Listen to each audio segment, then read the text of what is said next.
дарсҳои бо функсияҳои нишондиҳандагӣ давом мекунем. Акнун дар ин дарс нобаробариҳоро кор мекунем. Дар дарси пешна модулиҳоро кор карда баромадем. Нобаробарӣ чӣ хел аст? Мо бояд, яъне дар ин шакл дошта мешавад. Дута дараҷа, дута функсия нишондиҳанда калон ё хурд. Аз унҷо x-ро мо бояд ёбем. Лекин пес кор карда шумо ҳам вақт дар хотир дошта бошед, ки функсияи афзуншаванда аст ё камшаванда аст, зиёдшаванда ё камшаванда. Масалан, дар инҷо ин якумаш зиёдшаванда, дар инҷо дуюмаш камшаванда аст. Яъне аз инҷо чӣ ман гуфтам мехоҳам? Масалан, мо медонем, ки дар функсияи зиёдшаванда чӣ ки набошад. Мисол, дута нуқта гирем ва инҳо координатҳо доранд, x ва y координатҳо доранд. Аз инҷо ман гуфта метавонам, ки масалан бигзор ин чӣ бошад? x1 бошад ва инҷо x2 бошад. Мо медонем, ки a дараҷаи x2 калон аст аз a дараҷаи x1. Ҳамин хел нест? Чунки анҷа дида метавонем, ки ин қиматҳо зиёдатанд. Яъне агар думи қиматҳоро муқоиса кунам, a дараҷаи x2 калон аст a дараҷаи x1. Лекин дар инҷо дар бори дараҷа чӣ гуфта метавонем? Чӣ ки дида метавонем? Асосҳо якхеланд. Дар бори дараҷа чӣ гуфта метавонем? x2 калон аст аз x1. Яъне агар ман ҳамин хел нобаробарӣ дошта бошам, вақте ки функсия зиёдшаванда аст, дараҷаам дар ҳамон намуди ишора ҳастанд, яъне x2 аз x1 калон аст. Лекин дар инҷо баръакс, дар функсияи камшаванда, масалан бигзор бо агар ҳамин хел гирам, ман x1 ва x2 гирам, ду нуқта гирам ва инҳо қиматҳои дар y ҳам доранд. Нигоҳ кунед. ҳозир ман чӣ гуфта метавонам? a дараҷаи x1 дорам ва a дараҷаи x2. аз рӯи ин камшаванда кадоме аз он калон аст? Аз инҷо дида метавонам, ки a дараҷаи x1 калонтар аст. Лекин дар бори дараҷаҳо чӣ гуфта метавонем? Нигоҳ кунед. Асосҳои якум, дар бори дараҷа чӣ гуфта метавонем? Дараҷаҳо, кадом дараҷа калонтар аст? Мо чӣ дар хати тир медонем, ки x1 манфӣ аст, x2 мусбат аст. Яъне чӣ қадар ки ман ба тарафи рост равам, ҳамон қадар қимати x кам мешавад. аз инҷо маълум мешавад, ки x2 x1 калон аст. нигоҳ кунед. a дараҷаи x2 калон аст a дараҷаи x1 ва x2 аз дараҷаи x1 калон аст. Инҳо ҳам вақт дуруст аст барои функсияҳои зиёдшаванда. Дар инҷо баръакс аст.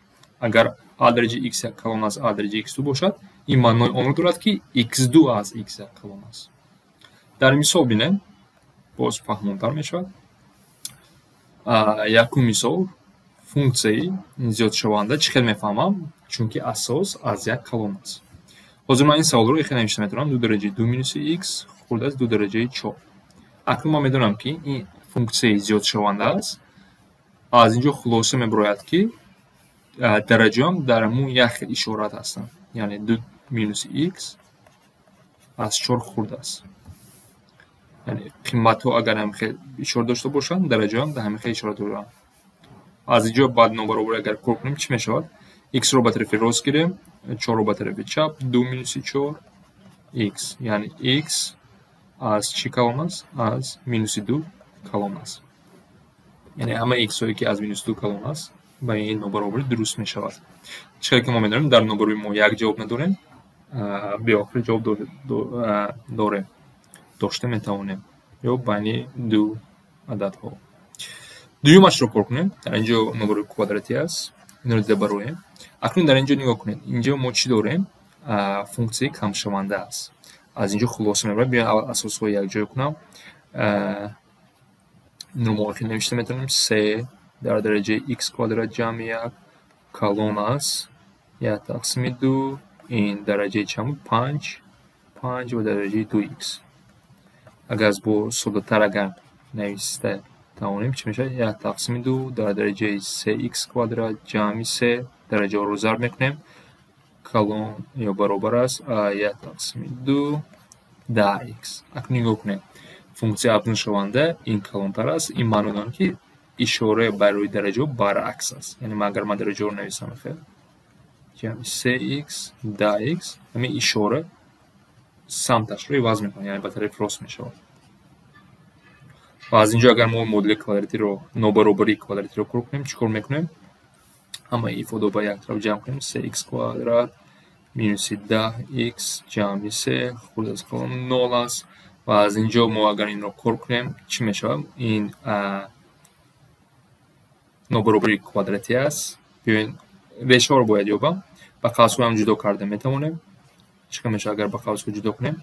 در اینجا 3x و x میشه و اینجا مینوس 3 و مینوس 1 تفتیش کرده میتونین. همین وقتی من قوس رو میکشم 3x کوادرات مینوس 10x جمعی 3 میشه. از اینجا دو ریشه دارم من. ریشه اول 1 تقسیم 3 و 3 من این ریشه برای نابرابری کار میکنم. اگر من نابرابری در اینجا کشم چیکار میکردیم؟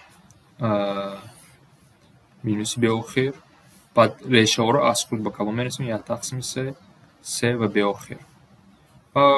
باید این نابرابری چیکار میکنیم؟ یک عدد انتخاب میکنیم با یعنی مینوس به آخر 1 تقسیم 3 کدام عدد که داشته باشیم اصلا آسان مثلا 0 است. اگر من در اینجا 0 رو انتخاب کنم و جای x اگر مونم در اینجا جوابی من مثبت میشد یا منفی. با من جوابی عددی لازم نیست. با من فقط اشارهش لازم است. وقتی من 0 رو میمونم یک 0 میشود 0 مثبت پلوس میشود. اکنون برای دوم اینترول بین 1 تقسیم 3 و 3 یک عدد رو انتخاب کنیم. عدد آسان گیریم 1 باشه. بگذار 1 2 هم گرفتیم 2 از 5 هم گرفتیم میتونیم 1 رو انتخاب کنیم.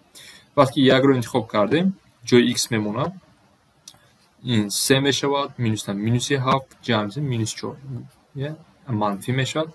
بین 3 و با آخر یک عدد انتخاب کنیم. بگذار 100 باشد 1000 باشد. وقتی من جای x میمونم مثبت میشود. اکنون یا کنیم بین مینوس به آخر 1 تقسیم 3 مثبت بین 1 تقسیم 3 منفی و اینجا مثبت است. اکنون از ما چی میخواد؟ از ما میخواد که همین ifade از نو خورد یعنی منفی است. منفی بین دو این عدد است. یعنی جواب ما چی میشه؟ x بین اگر 3 و 1 تقسیم 3 شود این نابرابری هم وقت درست میشه. برای مثال کار کردن شما باید نابرابری چقدر باید کار کنیم برای مدل‌های خطی و کвадрати.